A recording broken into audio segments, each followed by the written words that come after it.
The pounding on my front door cut through the night like a gunshot. It was 1 a.m. My heart jumped to my throat as the sound kept coming sharp, desperate, uneven. I pulled my robe tight across the hallway and opened the door. Isabella collapsed into my arms. My daughter. Her skin iced my forearms, each breath snagged like thread. Purple bruises crawled up her cheek and split across her lip. Her knees buckled, the weight of her body dragged both of us to the floor. I smelled iron. When I looked down, I saw the knitted scarf I made for her years ago. The blue yarn I once wrapped around her shoulders was darkened, now stained red. Her voice broke as she whispered, "Adrian hit me because of Clara." My arms tightened around her trembling frame. I could feel her ribs pressing against me, each one sore, each one hurting. I pushed the door shut with my foot. The house was silent, except for her sobs, shallow and shaking. I brushed her hair back from her face, searching for her eyes. For a second, she looked at me like a child again. The same eyes that once peeked out from behind that very scarf on her first day of school. Eyes begging me to make it stop. Eyes that had forgotten what safety felt like. I kissed her forehead, and in that moment, I pressed the towel to her lip, locked the door, reached for the badge. The house held its breath with me.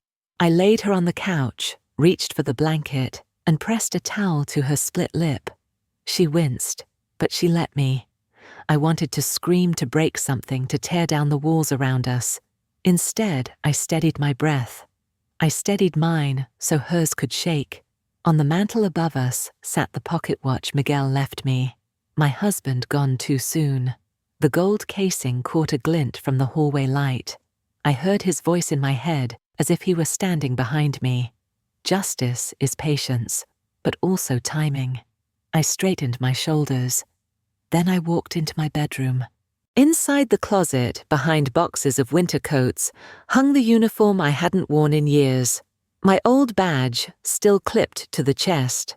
I slid it from the hanger, felt the weight return to my body, and buttoned each button with deliberate care. The fabric smelled faintly of dust and leather polish. In the mirror, I no longer looked like a retired woman trying to forget. The badge dragged on the fabric. The leather creaked. My stance squared. In the doorway, Isabella's tears slowed. When I stepped back into the living room, Isabella stared at me, lips parted. She didn't speak, but her tears slowed. Her hand reached for mine, trembling. Our eyes met her eyes, swollen, mine burning. Her gaze climbed to meet mine. Wet lashes, a flinch, then a tiny nod. I squeezed her fingers once. She let the air go. I picked up the phone, dialed one number. My voice didn't shake. "Raphael," I said. "The plan begins. Now." He exhaled sharply on the other end, but he didn't ask questions. We had trained together for years. He knew my tone. This was not a call of panic. This was a call of war. I hung up, then knelt beside Isabella again. I cupped her face. "You're safe here." She nodded, but her shoulders trembled. I pulled the blue scarf gently from her neck.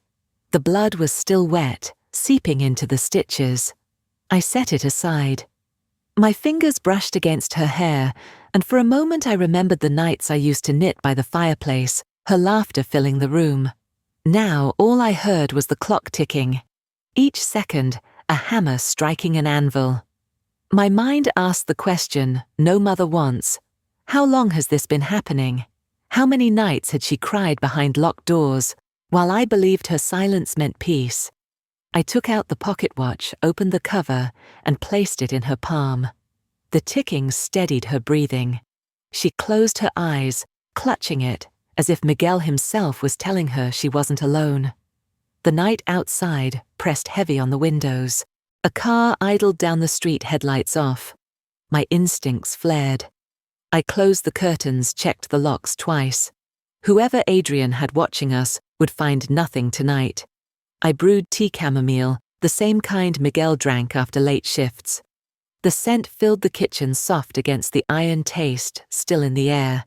I carried a cup to Isabella. She sipped slowly, and her hands stopped shaking. As she rested, I opened my journal on the table. The leather cover creaked. I wrote the time, the date, the state I found her in. Every bruise, every tear. I wasn't just documenting pain, I was planting seeds of proof. I glanced again at the scarf folded on the arm of the couch. Blue but stained. The first motif had been planted. I knew by the end it would be washed clean. Isabella stirred. "Mum, what are you going to do?" I held her gaze. "I'm going to do what I should have done long ago. Protect you, and make him answer." The fear in her eyes didn't vanish, but it shifted into something else. A fragile trust, a spark of relief. As the clock struck 2, I stood by the window, watching the rain begin to fall. The droplets slid down the glass, blurring the street beyond. Rain had always been my signal. Storms cleanse. Storms reveal. I pressed my hand against the cool pane, whispered into the dark Adrian Cortez. "You started this fight, but you don't know who you picked it with." Behind me, Isabella slept for the first time in weeks, pocket watch still clutched in her hand, and I, Marisol Herrera, felt the stillness before the storm. The night after Isabella collapsed at my door, sleep never came. Her shallow breaths drifted from the couch. Each rise and fall of her chest echoed like a metronome, counting my failures. I sat at the kitchen table, the pocket watch lying open beside my journal. Its tick was steady, louder than the storm outside. Miguel's voice haunted the still air. Justice is patience, but also timing. I stared at the second hand. Timing. What had I done with mine? Had I wasted it believing Isabella's silence meant she was safe? Had I let the years blur into comfort, forgetting the promise I once made? The scarf lay folded on the armrest, blood dried into the yarn. My hand itched to wash it, but I left it there. Evidence, memory, warning. I reached for the drawer beneath the table. My fingers brushed against metal, then paper. The small brass key gleamed when I lifted it into the light. Miguel had given it to me years ago with no explanation. He only said, "One day you'll need this. Don't lose it." I hadn't. My pulse quickened. I rose, crossed to the bedroom, and pulled open the heavy trunk Miguel once kept locked. The key slid in with a click. Inside a leather pouch. Dust clung to it, years of waiting. My throat tightened as I opened it. There it was. A sealed envelope, Miguel's handwriting slanted across the front. For Marisol, when silence becomes dangerous. I traced the letters with my thumb. The seal cracked when I opened it, and inside lay documents, share certificates, financial statements, names I recognized. Adrian Cortez. His signature on transfers Miguel had circled in red ink. So Miguel had seen this coming. He had left the trail a map, hidden until the day our family needed it. I pressed the papers flat on the table, heart thudding. Proof. Seeds Miguel planted years ago. I turned to my journal. The page from last night already bore Isabella's bruises described in ink. Now I added, envelope opened. Adrian linked to fraudulent shares. Key to the storm ahead. I set the pocket watch on top of the papers. The tick grew louder, as if approving. My eyes drifted to Isabella. She stirred in sleep, her hand still clutching the scarf. The sight cracked me open. Flashback pulled me under. I saw her at 5 years old, running across the yard, the same scarf trailing behind like a flag. She had begged me for that color sea blue. "It makes me look like the sky," she said. I remember her spinning, laughing while Miguel clapped from the porch. The scarf wrapped her in warmth, and she declared it her lucky charm. Back then, I promised Miguel one simple thing. Standing in the kitchen as we watched her sleep, he took my hand. "Whatever happens, protect her." I had nodded. Firm. Certain. I had written it down in my journal that night. I will always protect Isabella. But last night she had bled into that same scarf. What kind of protector was I? I pressed my pen to the page again, harder this time, carving the words I failed once. I won't fail again. The storm outside beat against the windows. Rainwater streaked the glass, twisting the view of the street into blurred shadows. I thought of the car I'd seen idling the camera flash, catching me in my own window. The enemy wasn't just watching Isabella, they were watching me. I closed the journal, placed it beside the papers. My hand returned to the pocket watch, flipping it shut. I heard Miguel's laugh in my memory, warm and steady. The sound steadied me now. Isabella whimpered in her sleep. I rushed to her side, crouched low, brushed her damp hair from her forehead. Her eyes fluttered open, glazed with fear. Was it a nightmare? I asked softly. She nodded. He told me I was crazy, that I imagined everything, that no one would believe me. Gaslighting. My chest tightened. This was how Adrian caged her, making her doubt her own mind. I clasped her hands. Listen to me. You are not crazy. You are hurt and you are scared. But you are not what he says. Her lips trembled. For a moment I thought she would argue. Instead, she pressed her face into my shoulder. Silent sobs shook her frame. Tears burned my eyes, but I did not let them fall. My daughter needed strength, not more weakness. When she slept again, I sat back at the table. The scarf lay there stained. I reached for the basin, filled it with water, and dipped the fabric in. The blood bled out in ribbons of crimson swirling down the drain. The scarf brightened still damp, but closer to the sea blue, I remembered. Motif, moment 2. It wasn't clean yet, but it would be. The night edged toward dawn. My body ached, but my mind sharpened. I pulled open the trunk once more. Beneath the pouch another item waited. Miguel's old case file yellowed at the edges. Inside notes he had written suspicions about Adrian's too-good business. Dates, transactions, names of associates. I whispered into the still air. You knew, didn't you, Miguel? You knew he would touch our family one day. The pocket watch ticked in answer. I gathered the envelope, the case file, my journal. I stacked them into a folder, the first piece of what I would build. A record of truth. A record Adrian could never erase. The sun began to rise. Pale light seeping through rain-spattered glass. Isabella slept peacefully for the first time, the scarf drying on the chair beside her. I pressed the pocket watch to my palm, whispered again, the promise Miguel once drew from me, I will protect her, whatever it takes. Mini-climax closing note. In that moment, I wasn't just a mother grieving, I was a woman armed with time, memory and proof.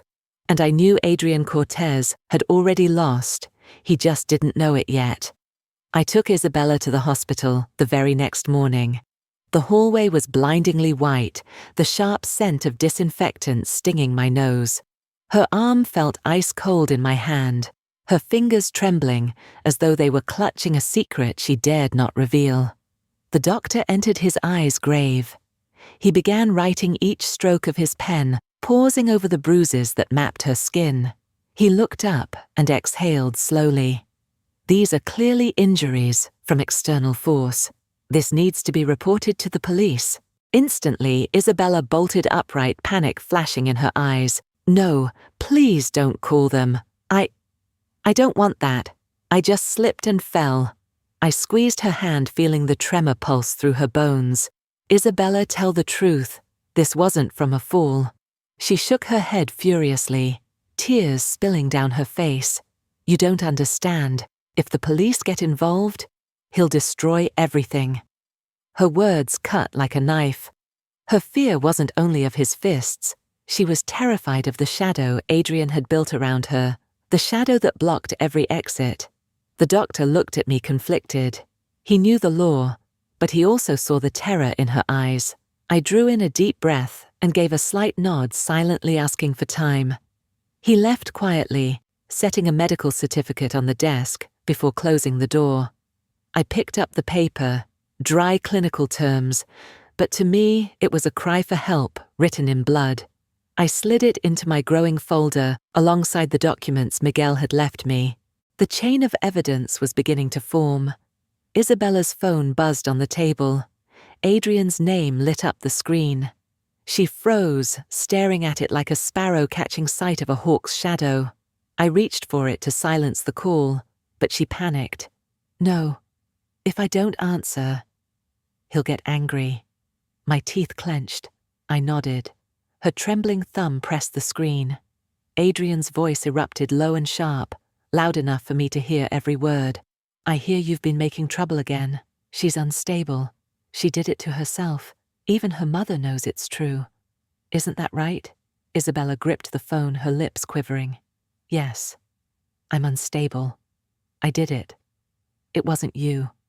My chest collapsed. It felt like being punched, not by fists, but by lies swallowed whole. My daughter was repeating his words verbatim, as if hypnotized. I snatched the phone, my voice steel. Adrian, enough. I've heard enough. A weighted silence, then a laugh, cold and mocking. Old woman. Do you really think you can prove anything? No one believes a crazy girl and her delusional mother. I own the story, not you. I hung up my hand, shaking, though my eyes blazed. The truth hit me then. This was his cycle. Silence victim, blaming gaslighting, convincing the wounded they were the architects of their own pain. I turned back to Isabella. She clutched her head, muttering over and over, I'm crazy. I did it. I don't remember. Maybe he's right. I knelt before her, holding her shoulders firm.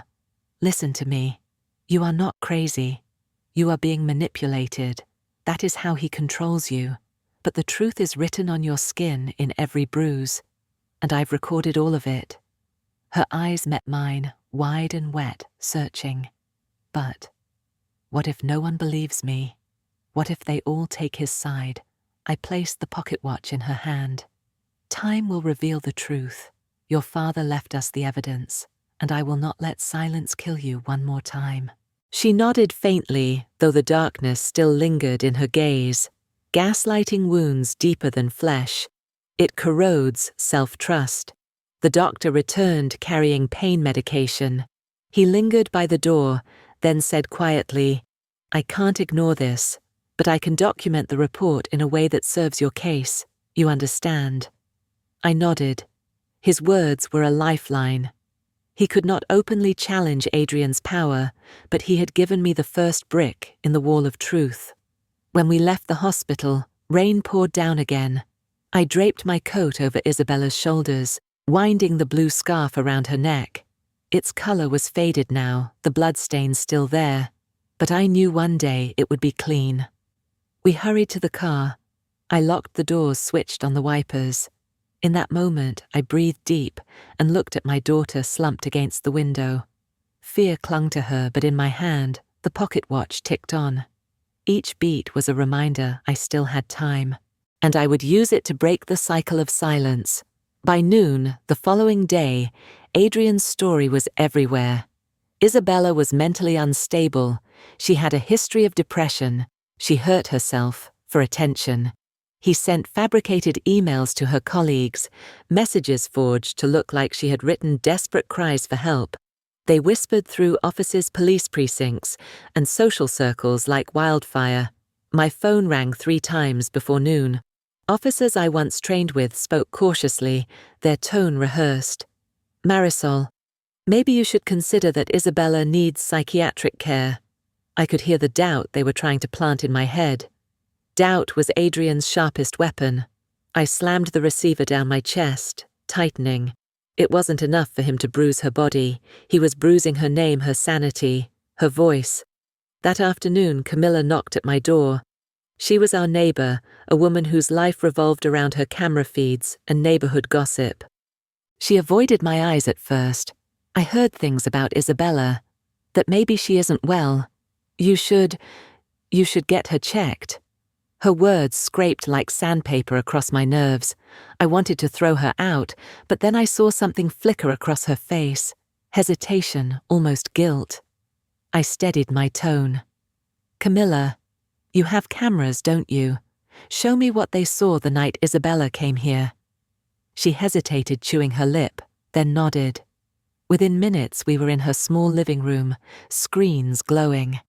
The footage played back the rain, the deserted street, and then Isabella drenched, scarf-soaked, pounding weakly at my door at 1 a.m. before collapsing. Camilla froze, hand over her mouth. I didn't think I cut in. You didn't need to think. You only needed to see. The silence between us was louder than any argument. For the first time I saw her certainty falter. Adrian's narrative had cracks. I saved the footage onto my own drive, labeling it carefully. Evidence chained itself together, medical certificate, Miguel's envelope, now video proof. The folder was thickening, but so was the danger. That night, I brewed chamomile tea for Isabella. She sat wrapped in a blanket, her eyes hollow, but calmer. I brushed the damp blue scarf, now washed and drying near the fire. It still bore faint stains, but they were fading. Motif again. Slowly, piece by piece, what was stained could be restored. "Do you believe me now, Mama?" she whispered. I squeezed her hand. "I always believed you. Now it's time others will too." But even as I said it, headlights flared outside the window. My breath caught. A car idled across the street, too long, too quiet. I pulled the curtain slightly. A man sat behind the wheel camera, in hand lens glinting whenever the streetlight hit it. He wasn't watching Isabella. He was photographing me. The realization chilled my spine. I wasn't just the protector anymore. I had become the target. I stepped back, heart pounding. Was this how Adrian worked? Smear the daughter, then stalk the mother. He was tightening the circle, leaving no safe corner. I checked the locks twice, 3 times. Isabella noticed my trembling hands. "What is it?" she asked. I forced calm into my voice. "Nothing you need to worry about. Sleep." But I knew sleep wouldn't come to me. I sat by the window with the pocket watch in my palm, ticking steady in the silence. Miguel's voice echoed again. "Justice is patience, but timing." Was this the time to act or the time to wait? I wrote in my journal, Adrian, spreading false narrative. Officers wavering. Camilla's video obtained. Surveillance on me confirmed. Each entry was another brick, another chain in the wall that would one day collapse on him. The rain intensified, battering the glass. Shadows warped against the curtains. My mind replayed the footage Isabella soaked, pounding the door, collapsing. Now another scene overlapped me in my own doorway, photographed and watched. Question rose sharp. If I fall, who will protect her? I gripped the scarf, now nearly dry, and folded it neatly. I set it beside Isabella's pillow. A promise made tangible, a symbol that she was not alone. At midnight, the car finally pulled away, but the fear didn't. I knew this was only the beginning. Adrian had declared war, and the battlefield wasn't just my daughter's life. It was my silence, my credibility, my resolve. I looked down at the pocket watch, its golden surface gleaming under the lamp. I whispered to the empty room, "Miguel, guide me, because the storm is here, and it's not just her drowning anymore. It's me too." The knock at my door was cautious, almost guilty. When I opened it, Raphael stood there in his plain jacket, jaw set tight. Behind him, Javier adjusted his glasses, carrying a leather briefcase. Camilla lingered at the bottom of the steps, arms crossed, unable to meet my eyes. Raphael spoke first. "If we're going to do this, we do it carefully. Adrian owns half this town, but he doesn't own us." I stepped aside, letting them in. Isabella was asleep in the back room. Rain needled the glass. Storms don't knock. They enter. They come and you survive them, or you drown. We sat around the kitchen table. Papers spread across the wood. Miguel's handwriting in red ink, circling Adrian's name. The pocket watch ticked near my elbow. Camilla fidgeted with her phone, then slid it across to me. "I brought the original footage," she whispered. "I was wrong about her. About everything. If you need me to testify, I will." My breath caught. For the first time in days, a piece of silence cracked open into truth. Raphael leaned forward, his voice steady. We need more than bruises and rumors. We need his money trail. That's what will pin him. Javier nodded. Adrian's companies look clean on the surface, but the transfers don't add up. I can dig. I just need time and access. I rose from the table, walked to the old trunk in the corner. My hands trembled as I fitted Miguel's brass key into the lock. The lid creaked open. Beneath the envelope we had already used lay another object, Miguel's old debt ledger leather, cracked with age. I placed it on the table, opened to a page dated nearly 15 years ago.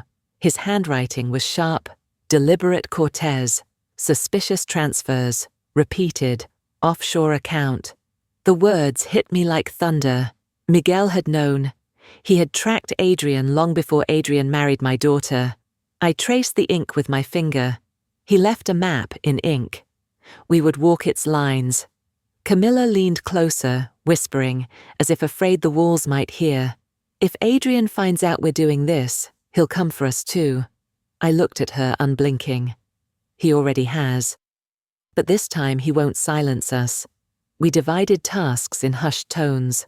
Raphael would use his old contacts at the precinct to quietly log Adrian's threats and inconsistencies. Javier would cross-check Miguel's notes with bank records tracing the suspicious transfers. Camila would prepare her footage, time-stamped, backed up, impossible to erase. I would hold the center, record everything, protect Isabella, and wait for the right time to strike. The scarf lay drying on the chair. I picked it up, folding it with deliberate care. I turned the scarf under the lamp. Faint pink clung to the weave where dark had been. Proof that healing is slow, deliberate, but possible. I set it back down, turned to the others. This isn't revenge, this is survival. For Isabella, and for every woman he thinks he can break. The pocket watch ticked louder, as if Miguel himself were at the table with us. Raphael noticed it and gave a faint smile. Timing Marisol. Always timing. We worked into the night. Javier flipped through the ledger, his pen scribbling numbers on a pad. Look at this, he said. Transfers to shell companies routed through real estate fronts. It's classic laundering. Miguel was right. Camilla scrolled through her camera archives. She gasped. There's more. I found clips of Adrian's car parked outside your house last month. He's been watching you longer than we thought. My stomach turned cold. I pictured that lens flashing in the dark. I had been a target before I even knew it. Raphael tapped the table. Then we use it. Stalking, harassment, financial fraud, domestic abuse. Each one is a piece of the chain. Alone, they're noise. Together, they're undeniable. I opened my journal, writing each piece down page after page. The ink bled into the paper-thick lines of resolve. Medical certificate, Camilla's footage, ledger entries, transfer analysis, stalking evidence. I paused, staring at the list. Silence, blame, gaslighting. That was Adrian's pattern. But now we had our own record preserve reveal. At one point, Isabella stirred, calling out softly. I rushed to her side. She blinked, confused. Who's here? I brushed her hair back. Friends. People who believe you. Her lips quivered, and for the first time in days, she smiled faintly. Then maybe I'm not crazy after all. I swallowed hard, pressing my forehead to hers. No, my child, you never were. Back at the table, the rain slowed to a drizzle. The house hummed with a new kind of silence, not fearful, but determined. I placed the ledger back into the trunk, locked it, and slid the key into my pocket. It burned warm against my palm, a reminder that secrets are only powerful if left unopened. Before they left, Raphael gripped my shoulder. Keep her safe. We'll build the case. Quiet hands, steady hands. That's how we win.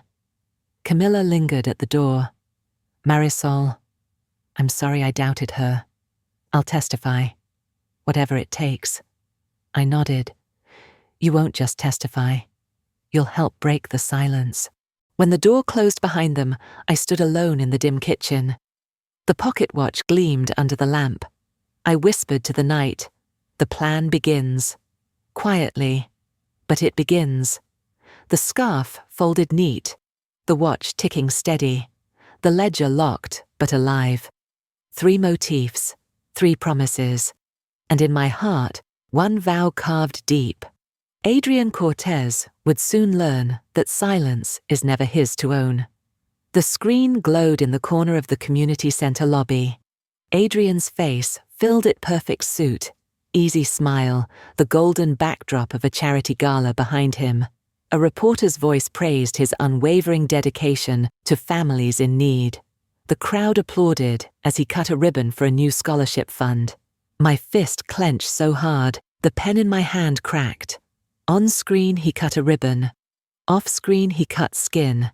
To Isabella, he was a fist in the dark. I turned the volume down. The mothers in the waiting room smiled at the TV, whispering how admirable he was. I kept my expression steady. By day, I was the director of this center, organizing meals, tutoring programs, safe spaces. By night, I was a witness with a journal recording every fracture behind Adrian's polished mask. That evening, after locking up, I opened my notebook at the kitchen table. I wrote in sharp strokes Adrian Cortez, public face philanthropist, private face abuser, fraudster launderer. The pocket watch ticked beside me, keeping time with each word. Clara's name filled the next line. She was the woman Adrian paraded at his side, his lover always draped in designer clothes. But Raphael's files showed the truth. Bank loans, credit cards, mortgages, all under her name. Clara's beauty was her prison, her debts, the bars. I stared at the ledger entry Javier had highlighted, property deed forged, signed under Clara's account. She was both shield and scapegoat, nuanced cruelty, sharpened to perfection. The scarf lay folded across the chair, almost clean now, faint scars of red, still woven deep in the threads. Motif again. It reminded me that appearances lie. What looks soft may be scarred. What looks clean may still carry the weight of blood. I thought back to the morning. At the center, I had served soup to a line of children. One boy stared at me with wide eyes. "You're strong, Senora," he said, holding his bowl with both hands. The words struck deeper than he knew. By day, I offered strength in small, quiet doses. By night, I gathered it like ammunition. Javier came by later with fresh files. He spread them on the table, pointing to forged land deeds, fake notaries, and transfers that looped across 3 countries before landing back in Adrian's account. "He thinks the paper shields him," Javier said. "But paper is what will undo him." I copied every detail into my journal, my hand aching but steady. Every forged line on a deed, every false signature, it all became a brick in the wall, closing around him. That night, I lit a single lamp and opened Miguel's debt ledger again. His handwriting, once familiar, now felt prophetic. Cortez, suspicious transfers, repeated.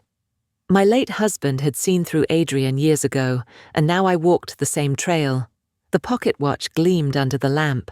I turned it over, tracing the initials Miguel had etched inside MH. To MH. Time keeps us honest. I whispered to the silence. Then keep me honest now. Keep me strong. Across town, Adrian smiled for another camera. I could almost hear the flashbulbs. He donated checks larger than the debts he forged. He shook hands with politicians whose campaigns he quietly funded. Clara stood beside him, her smile painted on. I wondered if she knew the trap he had written her into, or if she convinced herself luxury was worth the chains. The scarf caught my eye again, draped over the chair back. I lifted it, pressed it to my cheek. The faint iron scent lingered.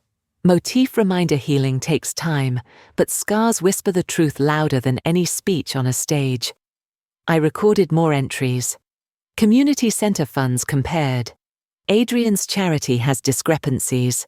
Cross-check with Raphael tomorrow. My pen carved hard into the page so deep, it indented the paper beneath. Near midnight, I stepped outside. The rain had stopped, leaving the air heavy. Across the street, the same car idled. The same lens glinted. He was watching again. I raised my phone, snapped my own photo back. This time, I wouldn't just endure. I would document. Evidence added to the chain. Back inside, Isabella stirred on the sofa. Her eyes fluttered open. "He was on TV again, wasn't he?" she asked. Voice brittle. "Yes," I admitted, sitting beside her. She turned away. "People clap for him. They don't see the bruises." I smoothed her hair, speaking softly but firm. "They will. One day soon the paper will speak louder than his speeches." She closed her eyes again, clinging to the scarf I had laid across her blanket. I returned to my desk, flipping through Javier's fresh records.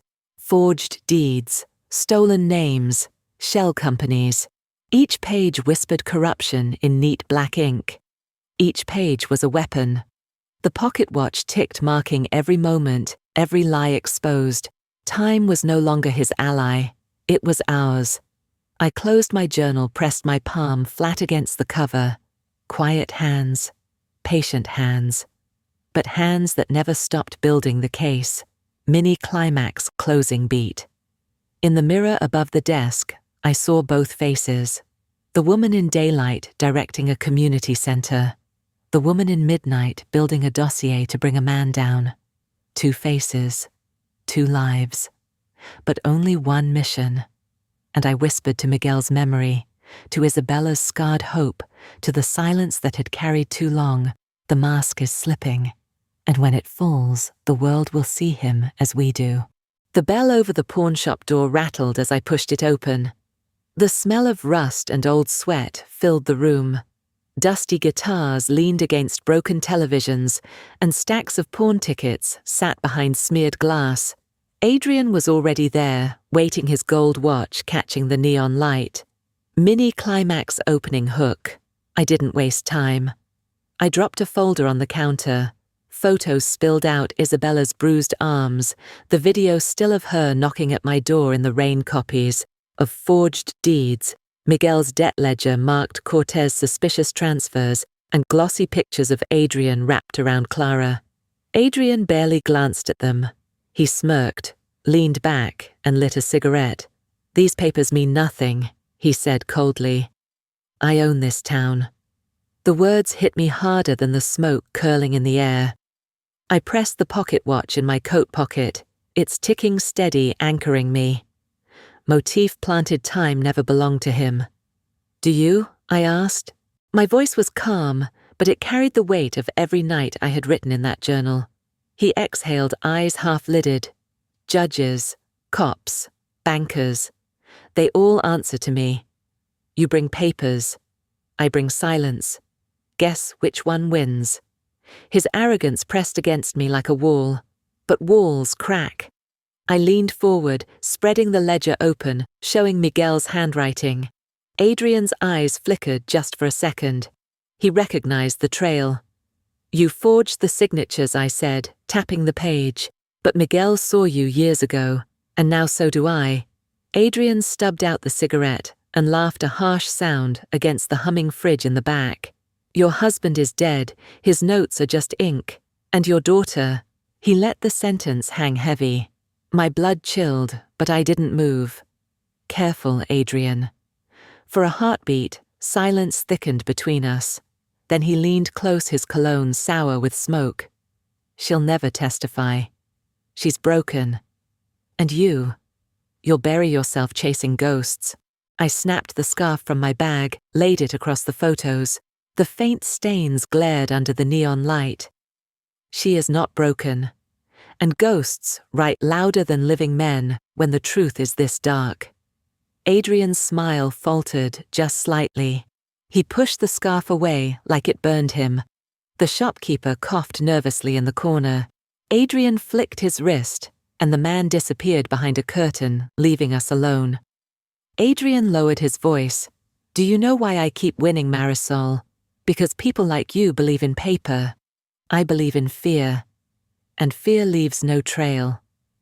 I met his stare. Then you don't know me at all. I gathered the photos back into the folder, slow and deliberate. Each page slid into place, like a blade into its sheath. Evidence was not noise. It was a storm gathering weight. Adrian chuckled, shaking his head. You'll regret this visit. I turned to leave, but a sound stopped me. A soft scrape across the counter. I looked back. A black envelope had slid from his hand. Consider this a courtesy, he said. So you understand how close I've always been. My fingers hesitated, then lifted the flap. Inside was a photograph. Mini climax cliffhanger. My breath caught. It was me sleeping in my own bed. The angle from the window, the date stamped only 2 nights ago. The pocket watch ticked against my chest, louder now. The scarf slipped from my hand to the dusty floor. Motif harvested time cloth, and paper had bound me, but this photo bound me tighter. Adrian's voice cut through the silence. You're not just building a case, you're already in mine. I folded the photo back into the envelope, slipped it under my arm, and said nothing. Words were wasted here. Paperwork would speak later. As I pushed through the pawn shop door, the bell rattled again, shrill in the night air. For the first time, I wasn't sure if it sounded like warning or a countdown. The knock came again, softer this time. When I opened the door, Clara stood there. No silk dress, no glittering earrings, only swollen eyes and trembling hands clutching a folder. Her mascara had bled into streaks. Her lips quivered, and for the first time, she looked nothing like Adrian's polished jewel. She looked like a woman abandoned. Hook, she whispered, voice breaking. He used my name. Hundreds of thousands, loans, mortgages. And now he's gone. The air thinned around us. I stepped aside, and she collapsed into the chair where Isabella had once curled under the blue scarf. The fabric still lay folded on the armrest. Clara reached for it instinctively, fingers brushing the faint stains, as if sensing the history woven into its threads. Motif planted. Her sobs came in waves. Between them, she explained. Adrian had forged her signature on loan documents. He had transferred properties into her name, only to default, leaving her liable. And when the banks began to circle, he vanished, new number, new address unreachable. I slid a glass of water toward her. Why come to me? Clara lifted her eyes, raw and red. Because he made me complicit. Because I thought being beside him gave me power. But I was only a shield. And now, I'm a liability. I studied her face, searching for the Clara I had cursed in silence, the woman who smiled beside Adrian, while Isabella wept. All I saw now was a reflection of my daughter's fear. Broken, used, disposable. Her hands shook as she opened the folder. A small USB drive clattered onto the table, followed by copies of account ledgers. Transfers, she whispered. Shell companies, all under my name. But every cent went to him. The ticking of my pocket watch grew louder in my ears. Time was weaving the threads tighter. Isabella's bruises, Miguel's warnings, now Clara's downfall, all pointing in one direction. I leaned forward. Do you understand what this means, Clara? If you testify, if you hand this over, he no longer owns the silence. He no longer owns you. Her tears spilled fresh. She gripped the scarf, now pressing it against her chest. I never loved him. I loved the life he pretended to give me. But it was all chains. Please, Marisol. I don't want to die carrying his secrets. Our eyes met, woman to woman, mother to childless lover. The room blurred as tears burned my own eyes. For the first time I saw Clara not as an enemy, but as another victim dragged into Adrian's shadow. Emotional intimacy cut deeper than any evidence. I placed my hand over hers, steadying the USB between us. Then let's make his lies speak louder than his voice. For a long silence, we sat together. Only the soft hum of the fridge, the faint ticking of the watch, and Clara's ragged breathing filled the space. She nodded as if surrendering the last of her pride. She handed me the notebook from the folder. My fingers traced the embossed letters of her name, printed again and again on fraudulent contracts. I flipped the pages' loan amounts in 6 figures repayment schedules, impossible to meet collateral already repossessed. Each line was another chain Adrian had locked around her. At the back, taped to the cover, was a slip of paper Miguel's old handwriting, again copied from bank statements Javier had shown me. Cortez, laundering route. My husband's ghost had charted the map long before Clara realized she was walking it. Motif harvested. Clara's voice trembled. The banks will ruin me. I can't fight him alone. You won't. My answer came quick, sharp, the way I wanted Isabella to hear me when she doubted herself. He abandoned you because he thought you were weak. He miscalculated. Because you have me now. Her eyes widened, and for a heartbeat, the mask of fear cracked into something else. Relief, fragile, but real. I pulled the scarf gently from her grip and draped it over the table covering the pile of documents. This is no longer just your burden, it's part of the record, and once the record begins, it never stops. Clara let out a sound between a sob and a laugh. He'll hate me for this. He already betrayed you, I said softly. The hate has been spent. What's left is survival. Outside headlights swept past the window shadows, sliding across the room. Clara flinched, clutching her coat. I placed the USB in a small metal box, locked it with the key Miguel had left me. This will go to Rafael. It will outlive his threats. The room settled into silence again, but this silence was different. Not the silence of fear, but of a plan finally shifting in our favor. Clara looked at me as though seeing me anew. Why are you helping me? After everything I paused, letting the words form. Because abuse thrives when women turn on each other. Tonight it ends. You are no longer his mistress. You are his witness. Her tears slowed. She nodded. The scarf slid from the table into her lap, as though claiming her too. We sat together until dawn's first light stretched across the curtains. Adrian had believed Clara would remain silent, bound by guilt and debt. But silence had cracked. The ledger, the USB, the scarf, they all spoke now. Power shifted. Not in the flash of violence Adrian loved, but in the quiet transfer of truth from trembling hands to steady ones, from mistress to witness, from pawn to player. As Clara rose to leave, she pressed the scarf back into my hands. Keep it, she whispered. It belongs to the fight, not to me. I folded it carefully, laying it over the pocket watch on the table. 2 motifs bound together, cloth and time wounds and patience. Mini climax closing. I watched her disappear into the morning mist, shoulders straighter than when she had arrived, and I knew the tide had turned. Adrian had created his own traitor. He had armed us with the very evidence that would undo him. I locked the door, slid the watch into my pocket, and whispered into the empty room. The betrayal is complete. The record has begun. The first headline broke before dawn. Major investors pull out of Cortez Enterprises. Mini climax opening hook. I read it on my phone, the glow of the screen casting sharp lines across my kitchen table. For the first time in months, my hands were steady. I hadn't lifted a single finger against Adrian. I hadn't shouted, threatened, or stormed his office. All I had done was wait and let the papers speak. By mid-morning, another alert came. Bank of Southern Illinois freezes accounts tied to Clara Mendez.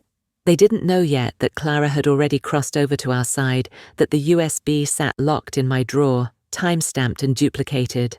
What the world saw was a glamorous mistress drowning in debt. What I saw was Adrian's empire cracking from its foundation.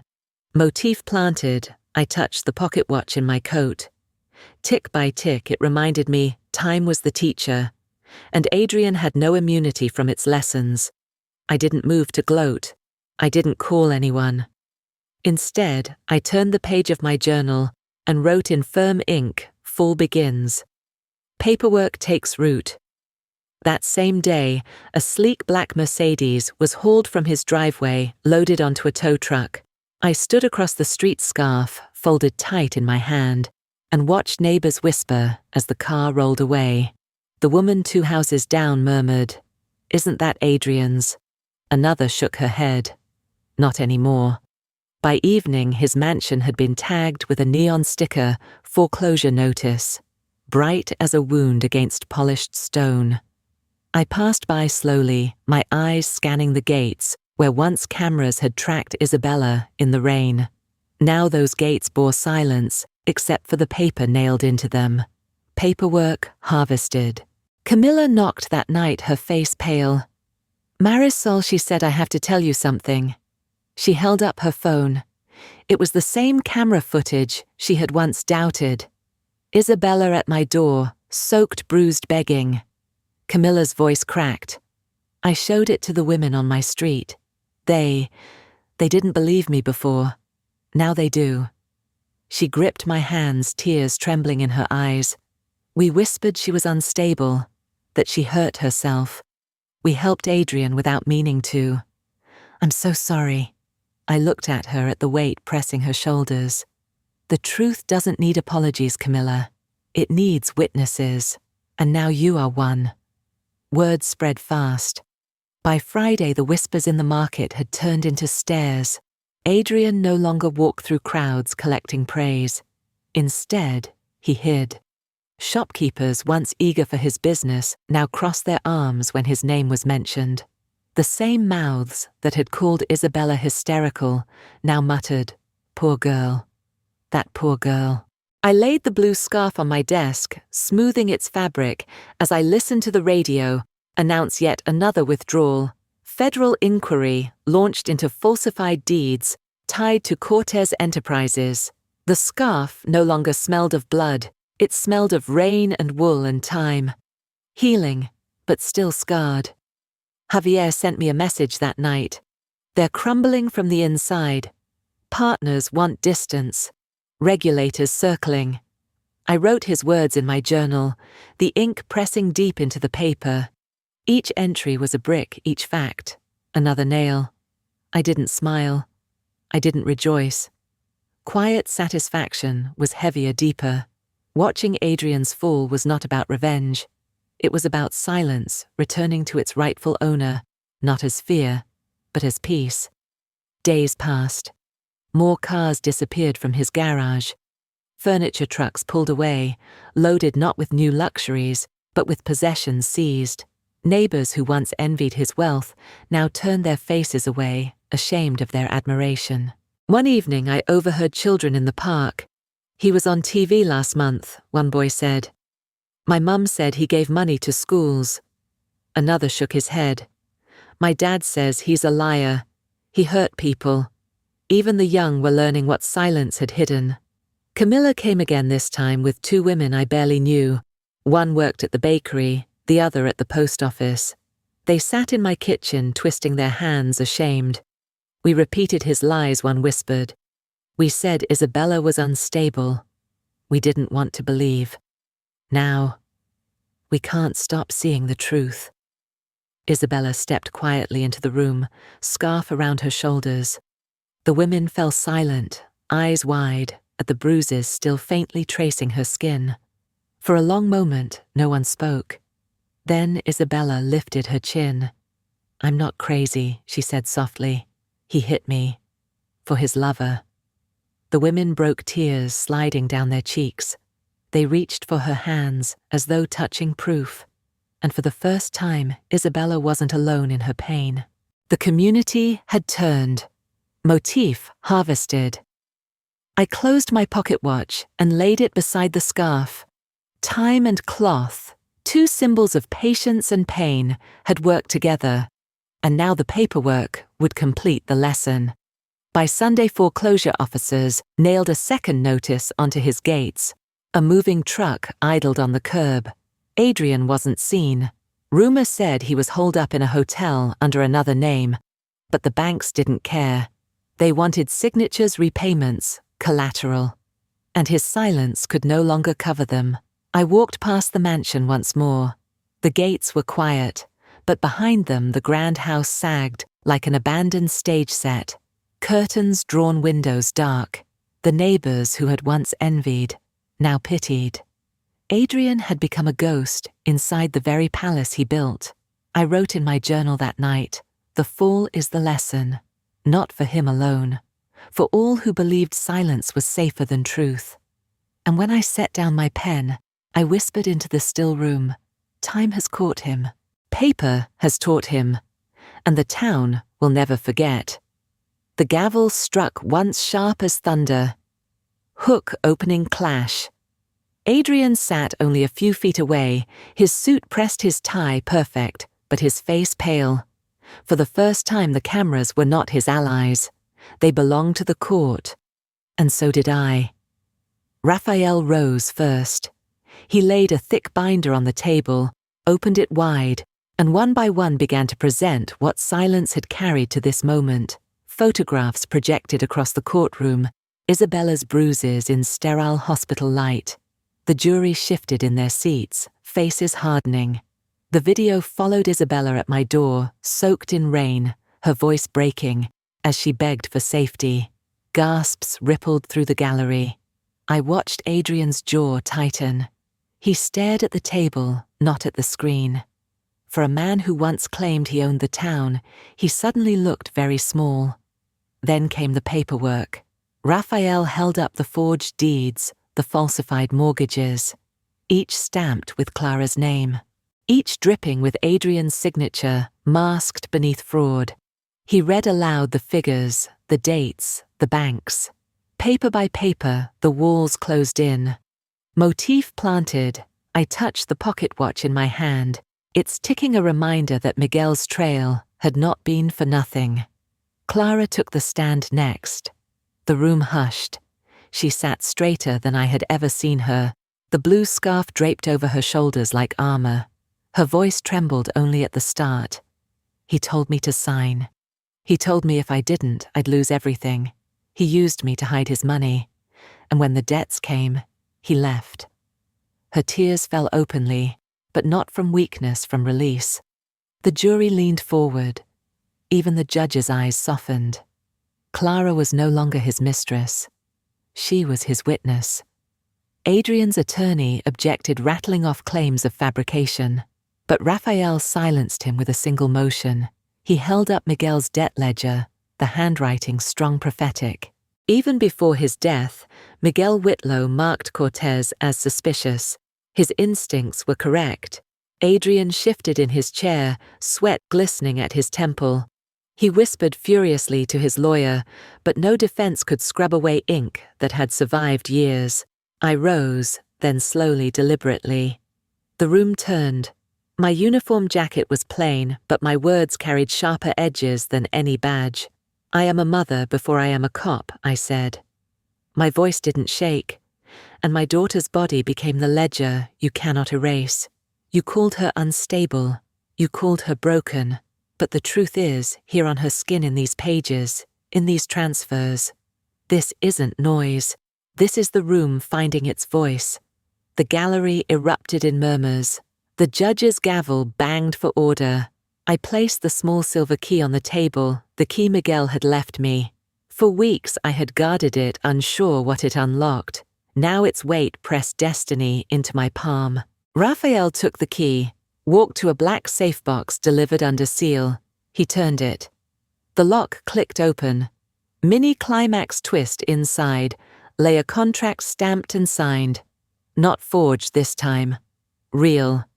Adrian's signature sprawled beneath the emblem of a crime syndicate, payments listed, laundering routes mapped. The jury inhaled sharply. Adrian's face drained of color. He half rose from his chair shouting, "That's illegal evidence. That's not admissible." But the judge silenced him. "It is notarized, and it bears your name." The watch ticked beside the contract. Clara's hands steadied on the rail. The key lay open in Raphael's palm. The room understood. Adrian slumped back. His fists clenched. For the first time fear entered his eyes, not of me, not of Raphael, but of a truth too heavy to bury. The judge's voice was calm, but unyielding. Adrian Cortez, this court orders the freezing of all assets. You are hereby indicted on charges of fraud, abuse, and conspiracy. Effective immediately, you are forbidden from any contact with Isabella Whitlow. Gasps again filled the room. Isabella, seated behind me, exhaled so sharply it sounded like a sob of freedom. Adrian shouted once more, "You can't do this. I built this town." I turned my head, meeting his eyes. "No, you poisoned it. And now it's healing." The bailiffs closed in their hands, firm on his arms. He struggled, but the sound of chains echoed louder than his protests. The gallery erupted not in applause, but in murmurs of reckoning. Camilla wept openly. The neighbors who once doubted Isabella lowered their heads ashamed. The air was no longer heavy with Adrian's control. It was heavy with truth. The judge banged the gavel one final time. Court adjourned. I gathered the scarf, the ledger, the pocket watch, and the key. Together they no longer felt like fragments. They were the record, the legacy, and Adrian's undoing. As I stepped out of the courtroom into the blinding daylight, I whispered into the sunlit air, "Justice is not revenge. It is revelation." And revelation had spoken. The metal door clanged shut behind me. Hook immediate tension. Adrian sat at the interrogation table, wrists free, but shoulders shackled by defeat. His tie was gone, his hair uncombed, his eyes swollen from sleepless nights. This was no longer the man who once declared he owned the town. This was a hollowed version, cornered by his own paper trail. He lifted his head slowly, as if it weighed more than the mansion he lost. They took everything, he muttered. The cars, the house, the accounts, even Clara. His voice cracked at her name. But the worst? They took the way people looked at me. They don't bow anymore. They stare. I remained standing. My fingers brushed the pocket watch in my coat, ticking steady against the silence. Motif-planted time still moved, even when pride froze.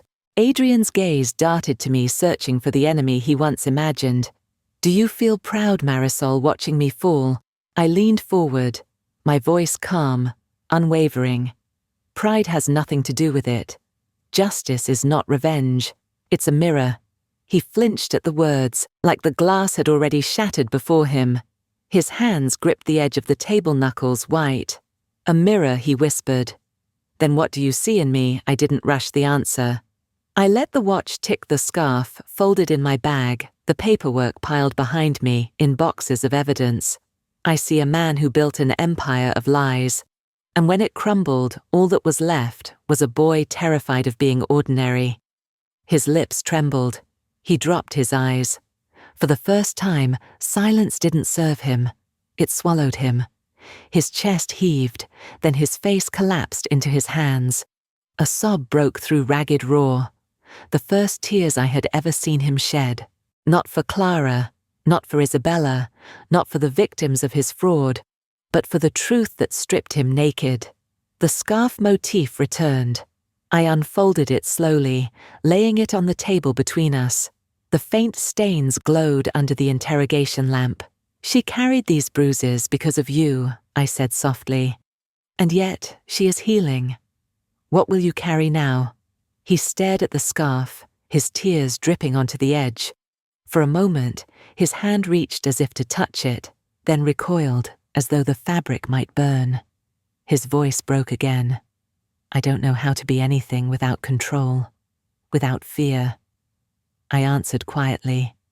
"Then perhaps this is the first lesson you've truly earned. Losing everything so you can finally see yourself." The pocket watch ticked louder, filling the silence.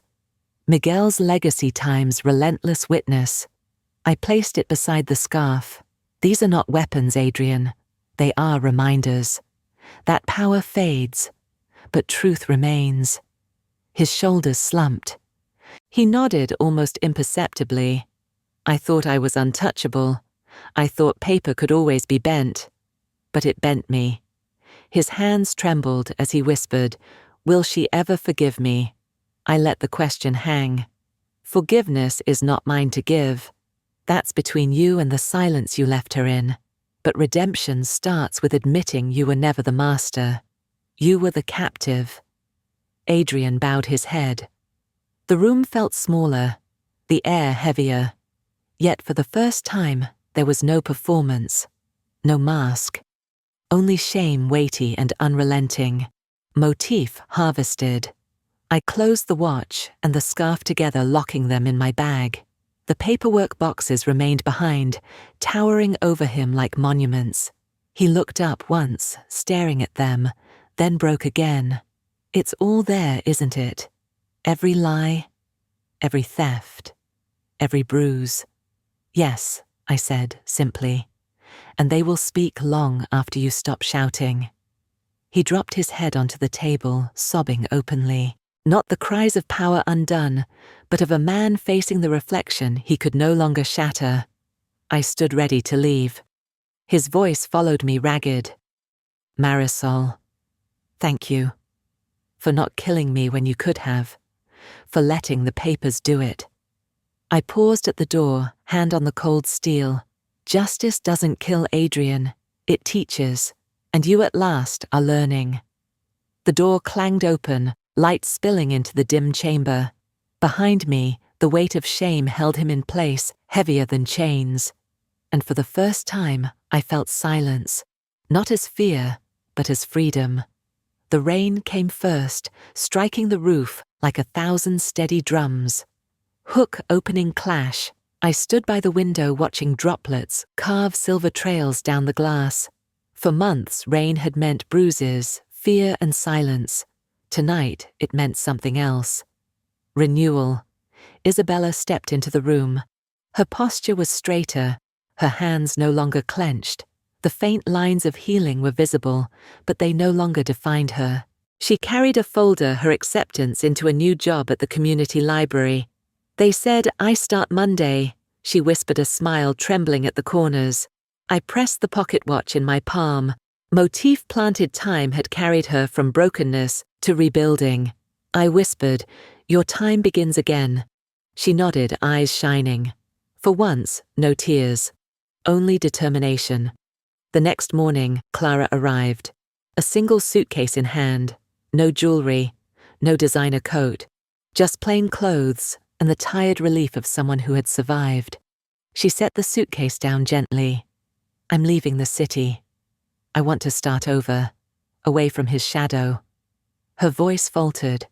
"But before I go, I wanted to say thank you for believing I could be more than what he made me." I folded the blue scarf, once stained, now washed clean. I placed it in her hands. "Keep this," I said. "It has carried pain. Now let it carry hope." Clara clutched it, tears falling freely. She whispered, "He stole my voice. You gave it back." Then she walked out into the rain, vanishing into the mist, no longer chained by his debts. That evening, Camilla came to my door. Her face was pale, but her hands steady. "I want to help," she said simply. "I believed his lies once. Let me make it right. Let me serve." I led her into the living room, where boxes of supplies already waited, blankets, food, donated clothes. My home was no longer just a house. It was becoming a shelter. Camilla touched the folded ledger on the table, then the empty chair where Isabella once wept. "I'll volunteer every week," she promised. Redemption had found her too. Days turned into weeks. Women arrived quietly, some with bruises, others with nothing but fear in their eyes. They sat at the same table, touched the same scarf, heard the same ticking of the watch, and in that silence, they began to heal. I wrote in my journal one night, "Miguel, your house is no longer empty. It is alive with voices that will not be silenced again." Outside, the town had changed. Neighbors who once whispered now spoke openly about what they saw, what they ignored, and what they would never ignore again. The market women greeted Isabella with smiles, not pity. Children at the park asked her about books, not rumors. The town went quiet, and in that quiet truth, finally stood I placed the pocket watch on the mantel beside the scarf. Both had travelled through blood fear and betrayal. Now they gleamed together, symbols, not of wounds, but of survival. One evening, Isabella sat across from me, her eyes steady. "Do you think he'll ever change?" she asked. I paused, then answered carefully. "Change is his burden, not ours. Justice is not revenge. It is a mirror, and he has seen himself." She nodded finally, at peace. On the last night of autumn, the rain returned heavier than ever. I stepped outside, letting it soak my hair and coat. The shelter lights glowed behind me, warm against the storm. I held the watch high. Its face caught the street lamp shining gold. Then I lifted the scarf, fresh and clean, spreading it across the porch rail. For months, it had carried stains. Tonight, it carried nothing but rainwater.